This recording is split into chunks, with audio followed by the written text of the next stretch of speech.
ఓం ఆదిత్యాయ చ సోమాయ మంగళాయ బుధాయ చ గురుశుక్ర శనిభ్యశ్చ రాహవే కేతవే నమః. ఓం నమస్తే అస్తు భగవన్ విశ్వేశ్వరాయ మహాదేవాయ త్ర్యంబకాయ త్రిపురాంతకాయ త్రికాగ్నికాలాయ కాలాగ్నిరుద్రాయ నీలకంఠాయ మృత్యుంజయాయ సర్వేశ్వరాయ సదాశివాయ శ్రీమన్మహాదేవాయ నమః. మనకి శనీశ్వరుడు ఏలినాటి శని, అర్ధాష్టమ శని, అష్టమ శని, ఇలా రకరకాల శనులు జరుగుతూ ఉంటాయి. ఆ సమయంలో మనకి శనీశ్వరుడు అసలు మేలు చేస్తాడా హాని చేస్తాడా అనేటటువంటి విషయం మీద ఎప్పుడు కూడా ఇంతవరకు క్లారిటీ లేదు జనానికి.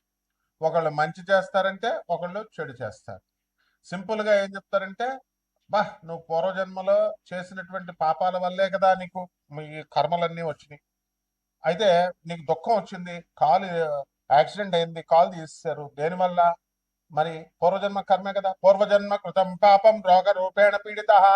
పూర్వజన్మల్లో చేసినటువంటి పాపాల వల్లే రోగ రూపాల్లో అయ్యి పిప్ప నొప్పి వస్తేనే మనం తట్టుకోలేము. అలాంటి క్యాన్సర్, అపెండిసైటిస్ ఆపరేషన్, గర్భసంచి తీసేయడాలు అండ్ పురుషాంగాలు కోసేయడాలు, ఇలాంటి అన్ని కూడా మీకు వ్యాధులు అనేటటువంటి వస్తూ ఉంటాయి. మరి దీని అంతటికీ ఏమిటి? పూర్వజన్మ కర్మ. కర్మను మార్చుకోకపోతే కర్మకారకుడైనటువంటి శనీశ్వరుడు ఊరుకోడు. ఈ మహాపండితులంతా కలిసి కిలోంపావు నల్ల నువ్వుల్ని దానం చేసేయండి, నల్లని వస్త్రాన్ని దానం చేసేయండి, శనీశ్వరుని ముట్టుకోవద్దు, ప్రదక్షిణాలు చేసేటప్పుడు నవగ్రహాలు ముట్టుకోవద్దు, తర్వాత కాళ్ళు గడిగేసుకోండి, మొత్తం నల్ల వస్త్రాలు శనివారం నాడు ధరించొద్దు. ఆ అభిషేకం చేసిన రోజునటువంటి ఆ నల్లని వస్త్రాలను అక్కడే వదిలేసి తలంటి స్నానం చేసేసి, ఎవరో చచ్చిపోయిన వాళ్ళతే తలంటి స్నానం చేసేసి ఆ బట్టలు అక్కడే వదిలేస్తాం చూసారా, మైలులాగా అక్కడే వదిలేసి వచ్చేసి వెనక్కి వెళ్ళిపోండి అని చెప్తూ ఉంటారు మహానుభావులు, మహాపండితులు. ఆ మహాపండితులు చెప్పినట్టుగానే మహాశిష్యులు ఉంటారనమాట. శంకరాచార్యులు వారి దగ్గర చుట్టూ ఉన్నటువంటి తోటకాచార్యులు వారు పద్మపాదుడిలాగా అనుంగ శిష్యులు అంటాం వాళ్ళని. అలా ఈ జనం కూడా వింటూ ఉంటారు. వీళ్ళందరినీ శనిస్తాడు, తోలు తీసేస్తాడు అనమాట, అందులో డౌట్ లేదు. అందువల్ల ఈ కర్మ మీరు బుద్ధి మార్చుకోండి. ఓం సర్వచైతన్య రూపం తామాత్యం విద్యాం ధీమహి బుద్ధిం యోన ప్రచోదయాత్. బుద్ధిని మార్చుకోండి. ఆది విద్యలకి సర్వ విద్యలకి సర్వచైతన్య స్వరూపుడి అయినటువంటి ఆ జగన్మాత మా బుద్ధుల్ని సరైనటువంటి మార్గం వైపు ప్రేరేపించుగాక అని చెప్పడం మానేసి మీరు ఈ ఈ శనీశ్వరుడికి నువ్వుల నూనెతో అభిషేకం చేసేయండి. నువ్వుల తర్వాత పంతులు గారికి 500 రూపాయలు దక్షిణ ఇచ్చేసేసి దానం చేసేయండి అని అంటే, మీకు శని దోషాలు పోవాలంటే ఒక్కొక్కడు కూడా, ఒక్కొక్క రాజకీయ నాయకుడు, ఒక్కొక్క రౌడీ, వీళ్ళంతా కూడా అక్రమార్కులు, వీళ్ళందరూ కూడా అక్రమార్కులైనటువంటి ఆఫీసర్లందరూ కూడా లారీ నువ్వులు ఇచ్చి దానం చేసే కెపాసిటీ ఉంది. అలా పోవు, అవి ఎట్టి పరిస్థితుల్లో పోవు. ఇలాంటి అశాస్త్రమైనటువంటి అవైదికమైనటువంటి సహేతుకంగా లేనటువంటివి చెప్పారు కాబట్టే సగం మంది యూట్యూబ్ లో ఇప్పుడు చెప్పేటటువంటి పంతులందరికీ కూడా సగం మందికి పిల్లలు వదిలేసి వెళ్ళిపోయారు. సగం మందికి పిల్లలకి ఆరోగ్యాలు సరిగ్గా లేవు, వాళ్ళు పాపం ఈతి బాధలతో ఉన్నారు. యూట్యూబ్ లో చెప్తుంది కాబట్టి పిల్లం వెంటనే మెయింటెనెన్స్ కేసేస్తుంది అని చెప్పేసి ఒక పంతులు గారు పారిపోయాడు. బాబా ఇంక నేను యూట్యూబ్ లో కనబడిన ఆయన, మా ఆవిడ కేసేస్తుంది, ఆల్రెడీ నేను 8 లక్షలు ఇచ్చాను, ఇప్పుడు మళ్ళీ నా యూట్యూబ్ లో కోట్లు వచ్చేస్తున్నాయి అనుకుంటున్నారు, అందుకని నేను కనబడి సార్. అంతకుముందు ఏమనేవాడు, సార్ నాకు ఆ ఛానల్లో అడగండి సార్ ఛాన్స్, ఈ ఛానల్లో అడగండి సార్ అనేవాడు. ఇంకో మహానుభావుడు ఉన్నాడు, మా గురువు గారు అనమాట. ఆయనకి ఇప్పుడు నేను చాలా బాలకుమారుడిని అండి, నా వయసు 43 సంవత్సరాలు వచ్చింది, నాకు వివాహం అవ్వడం లేదు, మా నాన్న తిడతాడండి, మా నాన్న ఇంటికి ఉండవయా పంతులు అంటే, అవే మా ఇంటికి తొందరగా వెళ్ళకపోతే మా నాన్న తిడతాడండి అంటాడు. వీళ్ళంతా కూడా మరి శనీశ్వరుడికి అభిషేకాలు ఇవి అన్ని చేస్తున్నారు కదా. మరి ఇలా ఎందుకు పాపం? వీళ్ళు మామూలు మనుషులే కదా. ఇలా ఎన్నో లక్షల మందికి ఎందుకు ఇదంతా? కేవలము శనీశ్వరుడిని సరిగ్గా క్యాచ్ చేయలేకపోతున్నారు. శనీశ్వరుడికి అసలైన రెమెడీస్ ఏమిటి? తాళపత్ర గ్రంథ రహస్యాల్లో చెప్పబడుతున్నాయి, వేదాల్లో చెప్పబడి ఉన్నాయి.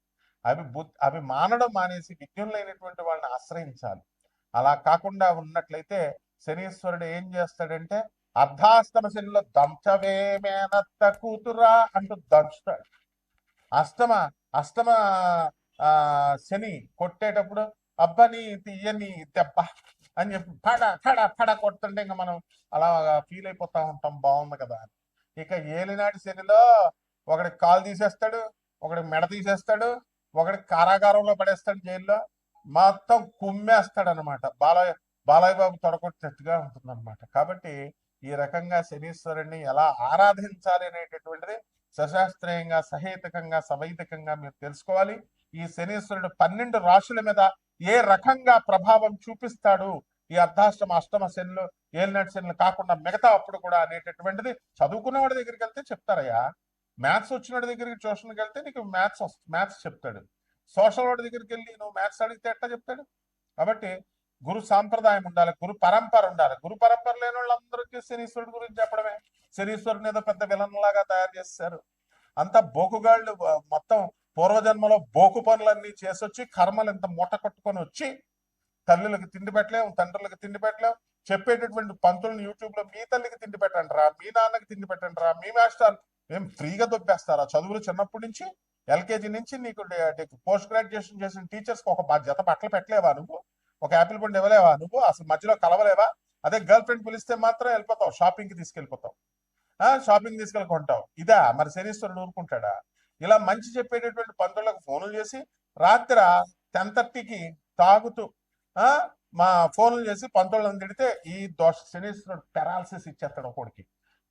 తీసేస్తారు. పంతుళ్ళు అంటే ఏదో అనుకుంటున్నారేమో మీరు. మొత్తం ఎప్పుడైనా సరే ఫోన్ చేసినా, ఎప్పుడైనా పిచ్చి పిచ్చి వేషాలు వేసినా రౌడీలు వేసుకొచ్చేస్తారు. ముందు పోలీస్ కేసుల తర్వాత మీకేనా ఫోన్లు చేసి తిట్టేది? ట్రేసింగ్ అవుట్, ట్రేస్ చేస్తారు. స్టూడెంట్స్ వస్తారు, గూండాలు వస్తారు, అందులో డౌట్ లేదు. తర్వాత లీగల్ కేసెస్, పోలీస్ కేసులు పెడతారు. ఏం తమాషాగా ఉందా? ఒక్కొక్కడు ఫోన్ చేసి పంతులందరినీ తిట్టడాలు, మీ మంచికి చేస్తామని చెప్తుంటే ఇప్పుడు బ్యాన్ చేసేసారు. వెళ్ళండి చంక నాకండి. ఒక్కొక్కడు కర్ణాటకలో మొత్తం పంతులంతా కూడా పెళ్లిళ్ళు మేము చెయ్యం, డైవర్సల్ తీసుకుంటున్నారు. 12 మంది 10 మందికి పెళ్లి చేస్తే 8 మంది అసలు మేము చెయ్యం అసలు పెళ్లిళ్ళని బ్యాన్ చేస్తారు. There is no alternative for you all. So ఉద్యోగాలు పోతాయంటే పోతాయి అంతే. లే ఆఫ్ శనీశ్వరుడు. రెసిషన్, ఎస్ శనీశ్వరుడు చేసేస్తాడు. అండ్ అబార్షన్లు అవుతున్నాయి, ఎస్ అవుతాయి. లివింగ్ ఇన్ రిలేషన్స్ లో లేవా మరి నువ్వు? అంత పతివ్రతగా కాపురాలు చేస్తున్నారా మీరు? మీ నాన్నలే మాస్టర్స్ డిగ్రీ చదువుకుంటారా అంటే మీరు వెళ్ళి దేన్నో ఉంచుకుంటే శనీశ్వరుడు ఊరుకుంటాడా? కడుపులు చేసిస్తారా? Is this the way? What made you to talk with the gents? ఆడవాళ్ళు మగవాళ్ళతో మాట్లాడాల్సిన అవసరం ఏంటి? మీ తల్లిదండ్రులు మిమ్మల్ని చదువు కోసం పంపించిన వాళ్ళు ఏం చెప్తున్నారు? సొల్లు ఏం మాట్లాడుతున్నారు? కాబట్టి ఇవన్నీ కూడా శనీశ్వరుడు పరిగణలోకి వస్తాయి. నాకు కూడా ఒక మెంటల్ గా ఒకటి ఫోన్ చేస్తాడు. తోలు తీస్తారా నా కొడక, ఎక్కడున్నా సరే పిచ్చి పిచ్చి వేషాలు వేసామంటే పిచ్చోడు కదా అని వదిలేసా. జాగ్రత్త, ఒళ్ళు దగ్గరెట్టుకొని మీరు జాగ్రత్తగా చెప్పింది విని బాగుపడండి. లేదా పిచ్చి పిచ్చి వేషాలు వేస్తే శనీశ్వరుడు ఇదిగో ఏసి పడేస్తాడు. ఇదిగో కపాలమాల చూసావా? ఇదిగో కపాలమాల. ఓం ఐం హ్రీం హ్రీం శ్రీం క్లీం ఓం క్రీం క్రీం క్రీం హూం హూం హ్రీం హ్రీం దక్షిణ కాలికే క్రీం క్రీం క్రీం హూం హూం క్రీం క్రీం హుప్పట్ స్వాహ. పోతావు నాకు కొడకల్లరా. Be careful. సివిలైజ్డ్ పర్సన్స్ ని సివిలైజ్డ్ గా ఉండనియండి. శనీశ్వరుడు సాత్వికమైన దేవత, అలాగే ఉండనియండి. ఆయన రెచ్చగొట్టి ఆయన పిచ్చి పిచ్చి చేష్టలు చేస్తే పెరాలసిస్, వాడు ఎవ్వడైనా సరే పెరాలసిస్ వచ్చిన చూసుకోండి. వాడు ఎవ్వడైనా సరే ఏ రోగం, కమాన్ దమ్ముంటే మెడికేషన్ తీసుకోకుండా ఉండు. ఒక చిన్న పిప్పర్ నొప్పి వస్తే డాక్టర్ దగ్గరికి వెళ్తావు, 80,000 వేస్తాడు. ఒక్క డాక్టర్ ఫ్రీగా చూడమని చెప్పు, మెడిసిన్ రాసిమ్మని నీ పెయిన్ రిలీఫ్ కి. తర్వాత నేను రూట్ కెనాల్ చేసుకుంటానని. Never he does. So be careful with the Saturn planet and is the most pious and auspicious planet. Okay, ఈ 12 రాశుల మీద ఎలా జరుగుతాయి ఒక్కొక్క రాశి వారికి అనేది వీడియోలో నేను చెప్తాను, వినండి. మకర రాశి. ఈ మకర రాశి వారికి అందరికీ కూడా శనిగ్రహ ప్రభావం ఏ విధంగా ఉంది అనేటటువంటిది మనకి ఈ వీడియోలో మనం తెలుసుకుంటాం అనమాట. మనకి మకర రాశి వారికి అందరికీ కూడా భార్యాభర్తల మధ్య ఫైటింగ్స్ అధికంగా జరుగుతుంది. అందువలన కోర్టుల్లో కేసులు వేసుకున్నారు. ఆ కోర్టులో ఇంకా జడ్జిమెంట్స్ అనేటటువంటివి ఇంకా రాలేదనమాట. అలాగే ఈ యొక్క మకర రాశి వారికి ధనస్థానంలో ఉన్నటువంటి రాహుగ్రహ ప్రభావం వలన అధికంగా మాటల వల్ల సంపాదన, నోటికి సంబంధించినటువంటి దుర్వ్యసనాలు ఇలాంటివన్నీ కూడా రావడానికి అవకాశాలు ఉంటాయి. గత సంవత్సరం కంటే కూడా ఆదాయం బ్రహ్మాండంగా మీకు పెరగడం అనేటటువంటివి జరుగుతాయి. అలాగే ఈ రాశి వారికి అందరికీ కూడా అనుకున్న పనులు అనుకున్నట్లు సాధించుకుంటారు. అండ్ ఇల్లు కొన్నారు, స్థలాలు కొన్నారు, అండ్ వాటికి ఈఎంఐలు ఇలాంటివన్నీ కూడా ఉంటాయి. అవన్నీ కూడా మీరు కట్టుకుంటూ వస్తున్నారు. బంధువులను అందరినీ కూడా చూసుకుంటూ వస్తున్నారు. ఆడవాళ్ళు అయితే పాపం అత్తగారులకి, మామగారులకి, అందరికి, ఆడపడుచులకి అందరికి కూడా మేము చేసుకుంటూ వచ్చామండి ఈ సంసారాలు. కానీ మాకు ఏమి రికగ్నిషన్ ఉందండి, మమ్మల్ని ఏం సంప్రదించి వీళ్ళంతా కూడా చేస్తున్నారు అనేటటువంటి అసంతృప్తి ఎక్కువగా ఉంటుంది. అలాగే భర్తలు పరస్త్రీల వ్యామోహంలో పడ్డారు కొంతమంది అనేటటువంటి బెంగ కూడా వీళ్ళకి చాలా మందికి ఉంది. ఏమంటే మా భర్తలు మమ్మల్ని చూడలేదండి, మరి మా వేరే అమ్మాయి మోజులో ఉన్నారండి అని బాధపడేటటువంటి వాళ్ళు కూడా చాలా మంది ఉన్నారు. కాబట్టి ఈ రాశి వారికి అందరికీ కూడా మీరు అనుకున్న పనులు అనుకున్నట్లు మీరు సాధించుకుంటూ వెళ్తారు. విద్యార్థులు కూడా బ్రహ్మాండంగా చదవడం అనేటటువంటిది ఉంటుంది. అయితే అష్టమంలో ఉన్నటువంటి కేతుగ్రహ ప్రభావం వలన మీరు అందరికీ కూడా ఏమవుతాయంటే మీకు ఆత్మహత్యా సదృశ్యమైనటువంటి ప్రాబ్లమ్స్ వస్తాయి. ఫోన్లో హెల్ప్ చేద్దాం కదా అని చెప్పేసి సంతకాలు పెడతారు అందరికీ కూడా. సంతకాలు పెడితే మీకు ఏమవుతుందంటే ఆ సంతకాలన్నీ అవన్నీ ప్రమాదంగా పరిణమించి మీ అందరికీ కూడా ఇవి పనులు జరగవు. వాళ్ళంతా ఎగ్గొడితే మిమ్మల్ని పట్టుకుంటారనమాట. ఈ రకంగా ఈ రాశి వారికి అందరికీ కూడా ఎన్నో ఒడిదుడుకులు చేసుకుంటూ జీవితాన్ని ఒక ప్లాట్ఫామ్ మీదకి తీసుకొచ్చారు. అలాగే ఈ యొక్క మకర రాశి వాళ్ళు మోస్ట్ డిసిప్లిన్డ్. ఇంతకు ముందు ప్రమోషన్స్ వస్తాయని నేను చెప్పాను, చక్కగా అందరికీ ప్రమోషన్స్ వచ్చాయి. అవును, మీకే కాదు ప్రమోషన్స్, మీ హస్బెండ్స్ వేరే స్టేట్స్ లో ఉంటూ ఉద్యోగాలు సెంట్రల్ గవర్నమెంట్ లో చేస్తున్నటువంటి వాళ్ళందరికీ కూడా మీరు ఢిల్లీ వెళ్ళక్కర్లేకుండా ఢిల్లీ నుంచి హైదరాబాద్ మీ హస్బెండ్ కి ట్రాన్స్ఫర్ వస్తుందని చెప్పాను. ఎగ్జాక్ట్ గా అదే జరిగింది. అదే విధంగా పిల్లలు కూడా వీళ్ళకి చక్కగా మాట వింటూ ఎక్కడో పరాయి దేశాలకు వెళ్ళి పంపించాల్సినటువంటి అవసరం లేదండి. ఇక్కడ చదివించండి అంటే ఇక్కడ చదివిస్తే బ్రహ్మాండంగా చదువు వచ్చింది, డిసిప్లిన్ వచ్చింది, పిల్లల కళ్ళ ముందు ముందు ఉన్నారండి అని చాలా సంతోషంతో ఉన్నటువంటి వాళ్ళు ఉన్నారు.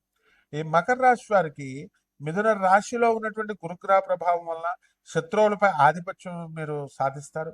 అండ్ ఈ యొక్క గురుగ్రహ ప్రభావం వలన మీరు అనుకున్న పనులు అనుకున్నట్లు సాధించుకుంటారు. శత్రువులు మిమ్మల్ని చూసి పారిపోతారు. ఫైనాన్షియల్ స్పెక్యులేషన్, షేర్స్ లో మీరు విజయాలు సాధిస్తారు. అలా అని ఆడమని చెప్పి నేను ఎప్పుడు కూడా రికమెండ్ చేయను. లాటరీస్ లాంటివన్నీ కూడా నాన్ సెన్స్ అవన్నీ. అలాగే ఈ యొక్క రాశి వారికి అందరికీ కూడా ఈ కొత్త కొత్త వ్యాపారాలు పెట్టమని బంధువులు అందరూ కూడా సలహాలు ఇస్తూ ఉంటారు. అండ్ అవి ట్రెడిషనల్ బిజినెసెస్ అయి ఉండాలి. అదే హోటళ్ళు, బట్టల షాపులు, ఇలాంటివన్నీ కూడా. అలాగే ఈ యొక్క మీడియా రంగంలో ఉన్నటువంటి విలేకరులందరికీ కూడా ప్రమోషన్స్ రావడము, మీరు ఎంతో ఎత్తుకి ఎదగడము, పెళ్ళిళ్ళు అవడము, ఇలాంటివన్నీ కూడా జరుగుతాయి. పరిహారాల దగ్గరికి వచ్చేసరికి ఇవన్నీ కూడా కామన్ ప్లాట్ఫామ్ మీద నేను చెప్పేటటువంటి రాశి ఫలాలు ఇవన్నీ కూడా. అండ్ మీరు వ్యక్తిగత జాతకాలను తెలుసుకోవాలనుకున్నప్పుడు మోడర్న్ సైన్స్ను ఉపయోగించుకోవాలా. నాసా లైవ్ రిపోర్ట్స్ను ఉపయోగిస్తూ చక్కగా దాంతో నేను ఈ యొక్క మోడర్న్ సైన్స్ని, ఏన్షియంట్ ఆస్ట్రాలజీ రెండింటిని బ్లెండ్ చేసి చెప్తాను. సో ఇది అమెరికాలో ఉన్నటువంటి మా ఆఫీస్ నుంచి మనకి ఇక్కడ ఏమవుతుందంటే కేవలము నాన్ ప్రాఫిట్ బేసిస్తో మేము చెప్తున్నాం. ఇది వ్యాపార దృక్పథం కాదు. కాబట్టి మనం పరిహారాలు కూడా మీరేం చేయాలంటే తారా అమ్మవారి యొక్క మంత్ర జపాన్ని చేయండి, అమ్మవారి యొక్క మంత్ర అనుష్ఠానాన్ని చేసుకోండి. చక్కగా రావి చెట్టుకు చక్కగా నీళ్లు పోయండి 108 సార్లు. 108 బిందులు పోయాలి మీరు శనివారం నాడు. ఈ విధంగా ప్రదక్షిణాలు కాదండి, బిందులు నీళ్లు పోయండి, బిందు ఒళ్ళు వంచాలి. ఈ విధంగా ఓం శనేశ్వరాయ నమః అంటూ చేసుకుంటే బ్రహ్మాండంగా ఉంటుంది. శుభమస్తు.